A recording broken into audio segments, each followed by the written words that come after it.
Going beyond visualizing is a great reading comprehension strategy to use with young readers. Comprehension is the understanding and interpretation of what is read.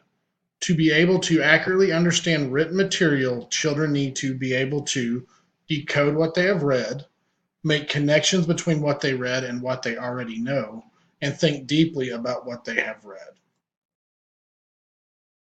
Are your students struggling with relating text to their own prior experiences, making predictions about what might happen next, unable to construct mental images during reading, summarizing what the big ideas are in the text?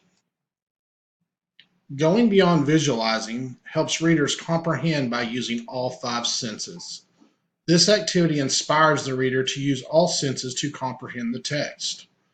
Readers create mental images that use all five senses while they read. Students will start sentences with I see, I hear, I feel, I smell, I taste. I chose Chatterpick by DuckDuckMoose because it is a fun and easy app to use that's available on any iOS device. Going beyond visualizing is just one of the reading strategies that would be fun to do with this app.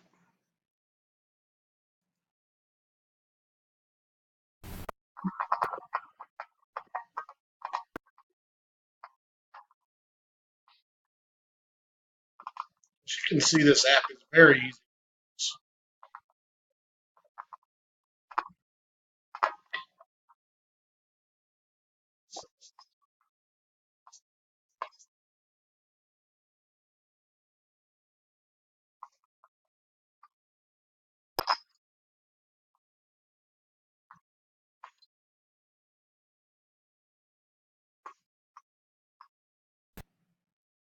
Here's a small demo on how easy it is to use Chatterpix. The student will simply go to the iPad or the iPhone and just click on Chatterpix.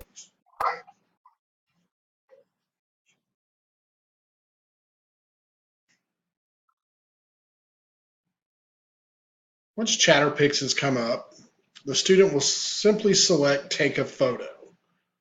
This will allow them to use the camera, or they can pick one of their pre-selected photos that's already in this device.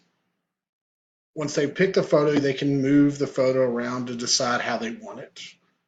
And then they'll simply draw a mouth where they think the mouth should be. At this point, that's when they'll begin recording their information in here. They have 30 seconds to record it.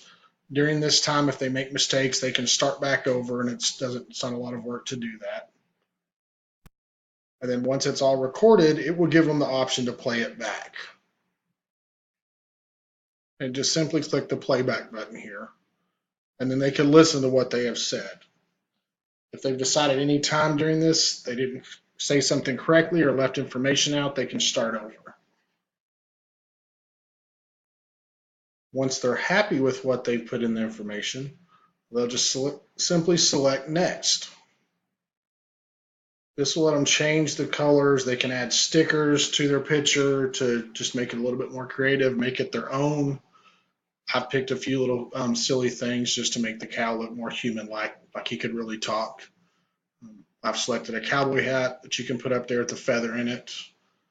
I'm going to put some wacky eyeballs on just to make the cow look a little bit more cartoonish and to have fun with the picture. And this is a great place where they can put their name on it. They get a pick from a few of the colors. And once they put their name on it, they can put it on different places on the animal. They can put it on the picture. This will just let the teacher know who did this thing. Then as you can see here, they can share the photo with an email. They can just save it to their photos, or they can place it on YouTube if the teacher would like. Here's a simple Chatterpix that I did. I see the Farmer Brown. I hear the sound of the typewriter. I feel the warmth of the electric blanket. I smell the stench of the barn. I taste the milk and the eggs. Here are a few pros and cons of Chatterpix. Few of the pros are it's easy to use. You can customize it with any picture. You can take pictures of yourself or someone else. You could choose an online image. You can get one from the book, and then you can add stickers and text to your picture. It's great for classes that don't have one-on-one technology, and it's easy for the teacher to go back and review at a later time. A few cons: it's only available on iOS devices, only 30 seconds of recording time, and images could be easily erased.